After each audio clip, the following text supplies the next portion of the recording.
اللہ کے پیارے محبوب صلی اللہ علیہ وآلہ وسلم اس حدیث کو اپنے رب سے روایت کرتے ہیں۔ حدیث قدسی ہے، ان اللہ کتب الحسنات والسیئات، بے شک اللہ تعالیٰ نے حسنات کو بھی اور سیئات کو بھی، نیکیوں کو بھی اور گناہوں کو بھی لکھ لیا ہے۔ ثم بین ذالک، وہ جو بیان ارشاد فرمایا گیا اس کی تفصیل یہ ہے، فمن ہم بحسنۃ فلم یعملها کتبہ اللہ لہ عندہ حسنۃ کاملہ، جس نے کسی نیکی کا ارادہ کیا، جس کا کرنا پختہ عزم کے ساتھ، ارادے کے ساتھ طے کیا تھا، کسی وجہ سے نہیں کر پایا، تو ایک کامل نیکی اللہ کے ہاں لکھ دی جاتی ہے۔ فَإِنْ هُوَ ہَمَّ بِهَا وَعَمِلَهَا كَتَبَهَا اللَّهُ لَهُ عِنْدَهُ عَشْرَ حَسَنَاتٍ إِلَى 700 ضِعْف إِلَى أَضْعَافٍ كَثِيرَةٍ، اور اگر اس نے جو نیکی کرنے کا عزم کیا تھا وہ نیکی کر لی، تو اللہ جل شانہ اس کو اپنے ہاں 10 گنا سے لے کے 700 گنا تک لکھ لیتا ہے۔ اس کی طرف سے اتنی نیکیاں اللہ جل شانہ کے ہاں تحریر کر لی جاتی ہیں، حتیٰ کہ فرمایا الی اضعاف کثیرہ، 700 گنا سے بھی زیادہ اللہ جل شانہ اس نیکی کا اجر نیکی کرنے والے کو عطا فرماتا ہے۔ اور پھر ارشاد فرمایا ومن ہم بسیئۃ، جس نے کسی گناہ کرنے کا ارادہ کیا اور اس کا ارادہ پختہ تھا کہ میں گناہ کروں گا، فلم یعملھا، لیکن اس نے گناہ نہیں کیا، کتبہ اللہ لہ عندہ حسنۃ کاملہ، تو کامل نیکی کا ثواب اس کے نامہ اعمال میں درج کر دیا جاتا ہے۔ یہ اس صورت میں ہے کہ جب اس نے گناہ ترک کیا اللہ سے ڈرتے ہوئے۔ اگر تو ایسا ہے کہ وہ کوئی گناہ کرنے جا رہا تھا لیکن آگے سے کوئی اور عارضہ لاحق ہو گیا اور وہ نہیں کر پایا،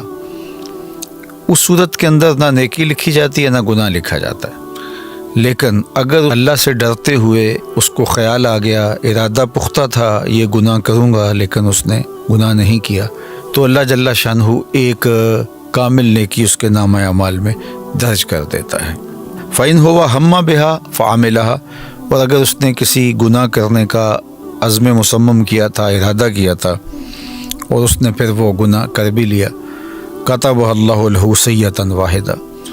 تو اللہ تعالیٰ جل شانہ اس کے نامہ اعمال کے اندر ایک گناہ کے طور پہ اس کو درج فرماتا ہے۔ یعنی خلاصہ کلام کیا کہ اگر کسی شخص نے نیکی کا پختہ ارادہ کیا اور وہ کر نہیں پایا، تو اللہ جل شانہ ایک نیکی اس کے نامہ اعمال میں درج فرما دیتا ہے، اور اگر اس نے عمل بھی کیا تو 10 نیکیاں، 700 نیکیاں یا اس سے بھی زائد اللہ تعالیٰ اس کو عطا فرماتا ہے۔ اور اگر اس نے گناہ کا ارادہ کیا لیکن وہ گناہ نہیں کر پایا، تو اس کی 2 صورتیں ہیں۔ گناہ نہ کرنے کا سبب اللہ کا ڈر تھا، خیال آیا کہ یہ میں غلط کرنے جا رہا ہوں، تو جو ارادہ کیا تھا اس سے باز آ گیا، تو ایک نیکی لکھی جاتی ہے۔ دوسرا یہ ہے کہ اسباب پیدا نہیں ہوئے اس گناہ کے کرنے کے، تو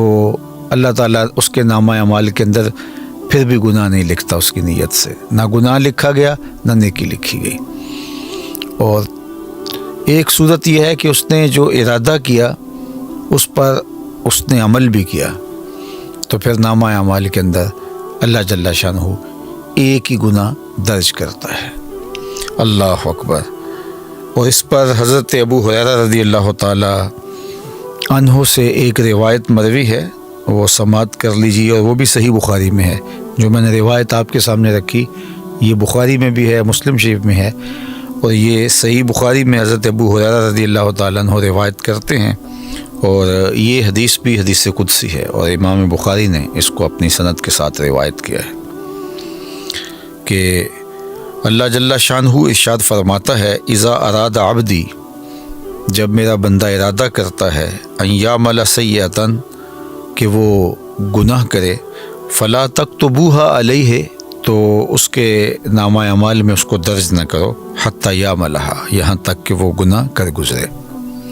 فإن عملھا فاکتبوها بمثلھا، اگر وہ گناہ کر لیتا ہے تو پھر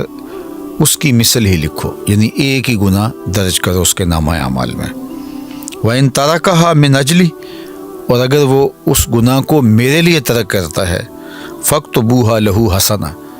تو پھر اس کے نامہ اعمال کے اندر وہ نیکی لکھ دو، اس لیے کہ اس نے میرے ڈر سے، میرے خوف سے گناہ کو ترک کیا۔ یہ اللہ جل شانہ کی کرم نوازی ہے اپنے بندوں پر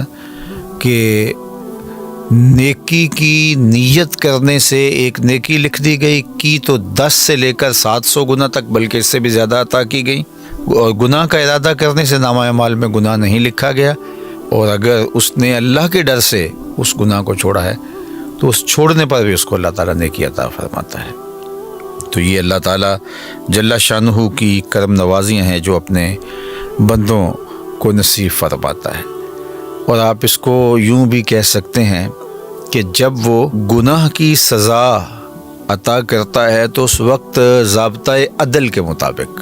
کہ ایک کیا ہے تو ایک ہی اس کے نامہ اعمال میں لکھا جائے گا اور ایک کی ہی اس کو سزا ملے گی، اور جب وہ کسی نیک عمل کی جزا دیتا ہے تو وہ عدل کے ضابطوں کے مطابق نہیں، فضل کے ضابطے کے مطابق، کہ ایک کو 10 سے لے کے 700 گنا تک عطا فرماتا ہے۔ تو یہ اللہ کی رحمتوں کے برستے ہوئے رنگ ہیں، اور ہمیں ماہ صیام میں بھرپور نیکیاں کرنی چاہیے، اور نیکی کا عزم مصمم بھی نامہ اعمال میں نیکی کے درج ہونے کا سبب بنے گا، اور گناہوں سے مکمل اجتناب کرنا چاہیے۔ اللہ ہمیں گناہ کے عزم سے بھی محفوظ فرمائے،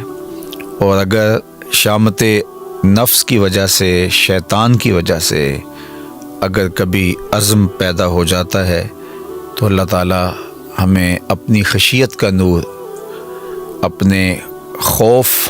کا جمال عطا کرے، اور ہم اپنی زندگی کو کلیتاً گناہوں سے بچا لیں، محفوظ کر لیں۔ اللہ اس ماہ صیام میں ہمیں سچی توبہ کی توفیق ارزانی فرمائے۔